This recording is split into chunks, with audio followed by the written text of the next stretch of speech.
back behind bars. Not only do they not have enough space, they also don't have enough immigration officers. Why the immigration system is experiencing a backlog.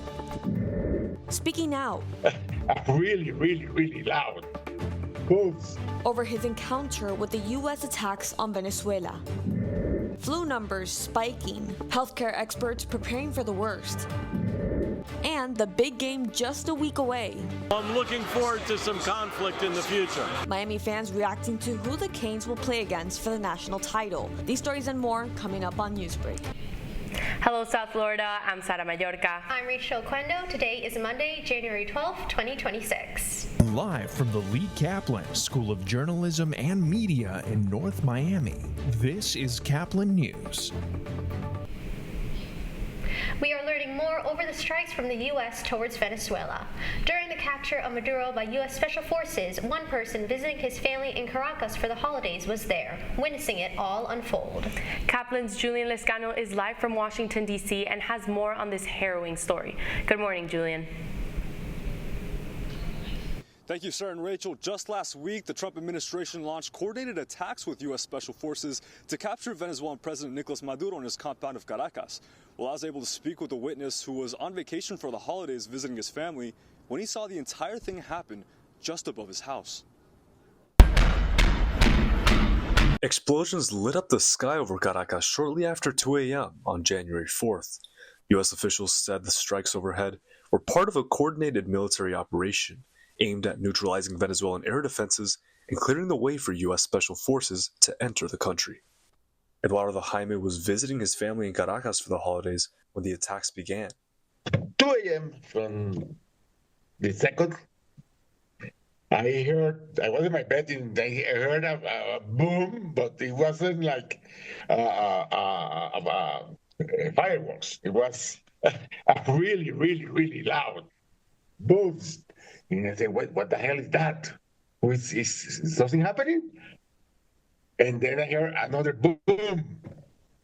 And through the city, I started hearing, explosions.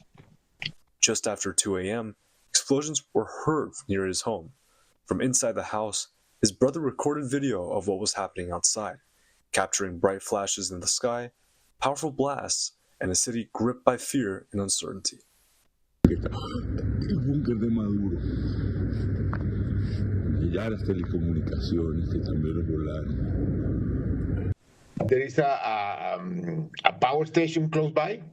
They took out that power station. So they were without lights. We were without lights. And also, since there was no light, the cell phones didn't work because all the antennas for the cell towers, they need electricity. Since there was no electricity, there was no communication through cell phones or anything.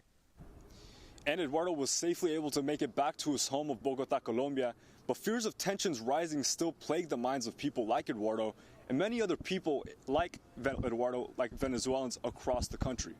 Reporting live from Washington, D.C. for Caplin News, I'm Julian Lescano.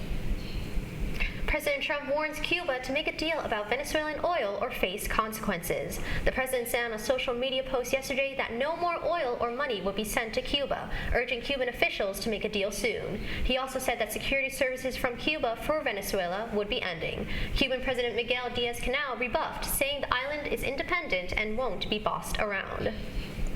President Trump is set to meet with security officials tomorrow over potential military options to target Iran. Two U.S. officials say Trump has been briefed on a number of different plans for U.S. intervention. They say several options have centered on targeting security services in Iran's capital city, Tehran. Trump is also reportedly considering a number of options aimed at the regime. On Friday, the president warned Iran of potential involvement from the U.S. Iran's in big trouble. I've made the statement very strongly that if they start killing people like they have in the past, we will get involved. We'll be hitting them very hard where it hurts. They've treated their people very badly, and now they're being paid back.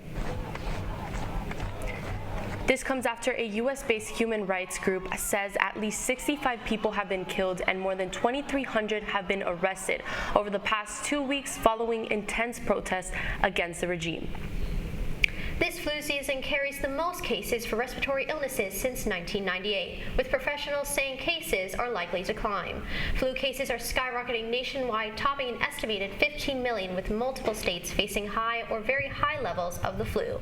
The cases come from a severe strain of influenza called subclad K. The CDC estimates 130 million doses of the vaccine have been distributed so far. Orange County jail officials say half of the immigrant detainees in jail without criminal charges were turned over to ICE, but then sent back to jail. The act known as repeat booking has led to a rising number of immigrants living in jail. WFTV's Nick Papatonis has more. Over the past 3 months, the Orange County Jail has gone from housing 30 immigrants who don't have any criminal charges each day to more than 90, according to a memo from jail leaders. The county claims each one of those immigrants costs county taxpayers close to $100 per day to hold. The memo saying President Trump's push to catch and deport undocumented immigrants is continuing to gain momentum. But it also blames a rise in repeat bookings. When an inmate is taken out of the jail, given to ICE, and then booked right back in that same day. They still don't have enough space to put these people. Not only do they not have enough space, they also don't have enough immigration officers that are trained to process the paperwork. Frank Symphorian says this isn't a new practice with ICE, but it almost never happened in Orange County until a few months ago. And he says it puts immigration courts in a bind because his clients aren't yet in ICE custody. Because of the backlog, Governor DeSantis says he's waiting on approval to open a third state immigration facility, joining Alligator Alcatraz and Deportation Depot. Our function is, rather than release folks on the street, that will have an ability, they can be processed, and then the law can be enforced. And we're going to continue to be supportive of that. That was WFTV's Nick Papatonis. The county's jail reports a daily average of around 70 to 120 non-criminal immigrants inmates in the last month. One student in Iowa is taking action for families in her school district who might still be feeling the impact from the government shutdown. KCCI's Olivia Tyler talked to the student and has all the details. How many bags have you made since you started? We've made 50 taco bags since October. During the first semester of her senior year, in the fall of 2025, Caitlin Okerlund took a class where she learned about sustainable growing practices and the science of food systems. At the same time, our federal government shut down, forcing millions of people across our country to rely on food banks. So from there, she came up with the idea to make meal kits for families in need within the Ames Community School District out of the school's pantry. The pantry got a big increase in people who kind of needed it, so just making it as simple as possible, like grab and go. We looked for things that are completely shelf stable, high in protein, that'll be filling, and then that everyone, should like chicken noodle soup's really basic, chili, taco bowls, and even birthday cake kits. Because even if you're struggling, you deserve to celebrate your birthday. 100%, yeah. And everything comes with instructions. Lots of families found it a lot easier to spend time with their families in the evenings. The Hope Pantry is inside the Ames Center, which serves Ames High School, Northwood Preschool, and Fellows, Meeker, and Sawyer elementary schools. The pantry has only been in operation inside this building for a year, and it's already the meal kit hub for the other two pantries that serve other parts of the district. It's in partnership with the Food Bank of Iowa, and anyone with kids in the district is welcome. You don't want it to end when you leave Ames High School? Not at all, no. If there is a junior who's interested, please come talk to me. This is super fun. It's super rewarding. Caitlin's time as a high schooler is fleeting, but she still spends 4 hours every week at the pantry doing all she can to make a difference before she graduates. We're looking for more recipes and to expand and hear what people like, what they want more of. In Ames, Olivia Tyler, KCCI 8 News. It was another upsetting weekend for the Heat fans. That's still ahead, and so is this story. I got nothing but love for the Hoosiers, even though I'm a Cane. An inside look to the final matchup to see who will be playing against the Miami Hurricanes. Newsbreak will be back in 2 minutes. Last week, Brandon met a girl on a dating app. One day after work, he finally found the courage to ask her out. No answer. He started to panic. Was he being too pushy? Maybe it was too... Hey, sorry I didn't respond. I was driving. I I would love to go on a date. How does tonight sound? Brandon tried to play it cool, but inside he knew a girl so smart, so responsible, she must be a keeper.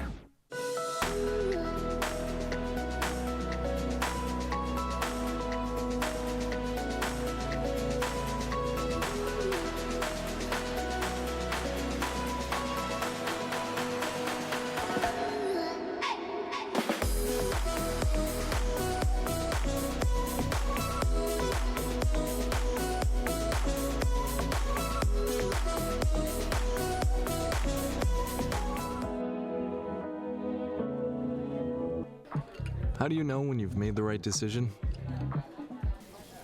It's the feeling you get in your gut. The one that tells you what's right or wrong.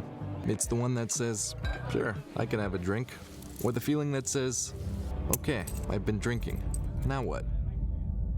It's the voice inside you that says, I'm buzzed. Better leave the car when it's time to go. Plan ahead. Catch a sober ride. Buzz driving is drunk driving. Every day, millions of people are connecting.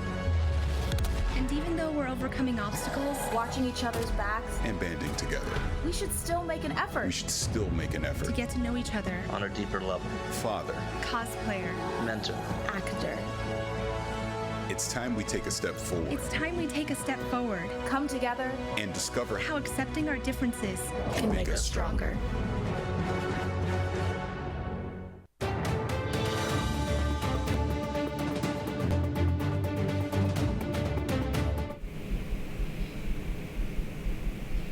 Miami Hurricane fans are now preparing for the big game next week after finally finding out who their team will be playing against. After months of anticipation, the College Football National Championship matchup is finally set. Caplin's Patrick Lober is at a watch party with more on the final outcome. As the Hurricanes have been waiting to meet their final opponent, the focus across the final playoff game with Indiana against Oregon, fans have gathered to see how the championship picture will finally fall into place. Fans across the state were glued to their screens as Indiana and Oregon battled in the Peach Bowl semifinal with a spot in the College Football Playoff National Championship on the line. Oh, it's definitely contagious. I don't know anything about the sport. I don't really watch it. Everybody gets crazy and loud and just excited, and then it ends up going to every other person, even if you don't like football. As the game settled in, Indiana began to assert itself. Heisman winner and Indiana quarterback Fernando Mendoza carved up the Ducks' defense with 5 touchdown passes, giving the Hoosiers an early lead, while fans made their presence felt. I got nothing but love for the Hoosiers, even though I'm a Cane. So I'm looking forward to some conflict in the future. Mendoza's very calm, solid, and he can throw the ball. So I fully expect that he will score plenty of points, and the Indiana defense is outstanding. Oregon tried to rally, but stalled drives and turnovers kept them from gaining momentum. In the end, Indiana pulled away for a 56-22 win, punching its ticket to the College Football Playoff National Championship and setting up a highly anticipated matchup with the University of Miami. Reporting for Caplin News, I'm Patrick Lober.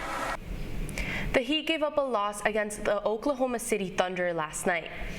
Miami held the lead early on, but Oklahoma was not far behind in the first half. By the end of the third quarter, the Thunders had officially taken control, building a 10-point lead from then on until the end of the game. The final score was Oklahoma 124, Heat 112. The Heat return home where they will play tomorrow against the Phoenix Suns at 7:30 p.m. The 2026 Golden Globes was a stellar night for many in the industry. Warner Brothers and HBO Max won a total of 9 awards for their production in groundbreaking films this year, such as Sinners and One Battle After Another. The films were awarded for Best Original Score and for Best Picture, respectively. You're watching Newsbreak, and we're coming right back.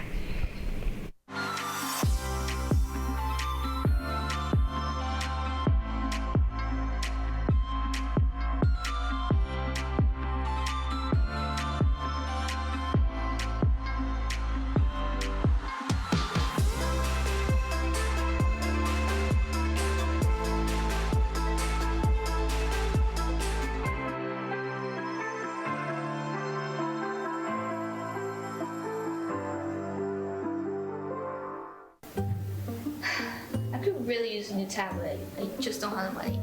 Let me ask you something. Do you have a Pell Grant? Yes? You do know you can get a free tablet, right? Did you say free? Yeah, free. It's simple. And the application is done in the store. I could really use a tablet. Go, get one. Another satisfied customer. Stop by Panthertech in the Graham Center at FIU MMC today to speak with one of our associates to get your free tablet. Type 2 diabetes can have a big impact on your life. But how can it be prevented? Well, the first step is knowing if you have something called prediabetes. Take the 1-minute risk test today at doihaveprediabetes.org.